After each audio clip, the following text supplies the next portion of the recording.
Di baling magutom si madam, basta hindi lang magugutom yung mga alaga niya. Paano to magiging dinosaur at dragon paglaki? Kung maliit pa lang nagda-diet na. Pinuno talaga ni madam yung lagayan ng kainan nila. Kasi iwanan muna ni madam to sa mansyon. Ewan ko ba dito kay madam? Kung kailan gabi na, dun pa naisipang gagala. Bukod sa mga alaga niya, si madam na lang kasi yung natira dito sa mansyon. Pumunta kasi ng bundok yung buong angkan ni madam. Kaya si madam ngayon, alas 12 ng hating gabi, dun pa naisipang puntahan sila. Bago makarating nga, dadaan ka pa sa London Bridge, aakyatin mo pa yung ilang bundok. Tapos wala pang kasiguraduhan na makarating ka ng buhay dun. Eto palang dala-dala ni madam, mga secret ingredients to.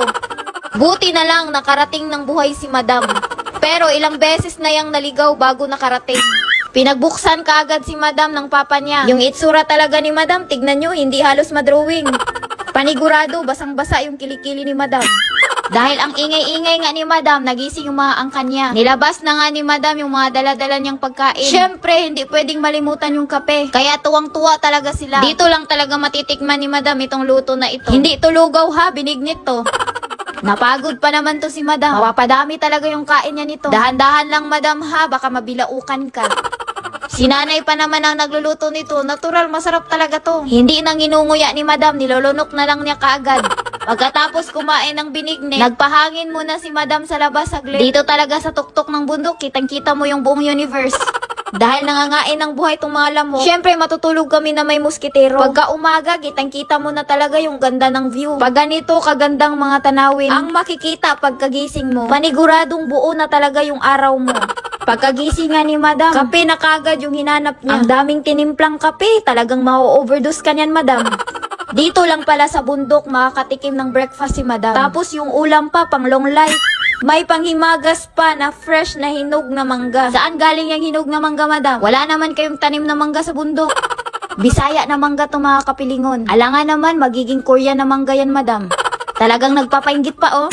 Pag nasa mansyon si madam, tanghali na yan nagigising. Kaya kadalasan, hindi makakain ng breakfast yan. Pero dito sa bundok, makakain talaga si madam ng 4 na beses sa isang araw.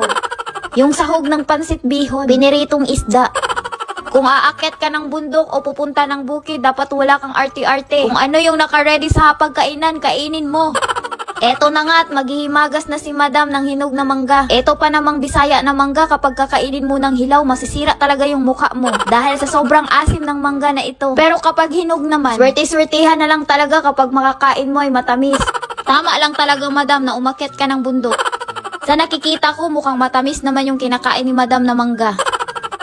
Tapos kunwari, sipag-sipagan pa yung madam nyo. Tignan nyo yung walis na ginagamit, diskarte na lang talaga. Busog na busog kasi si madam. Gusto niya na matunaw kagad yung kinain niya para kakain siya ulit.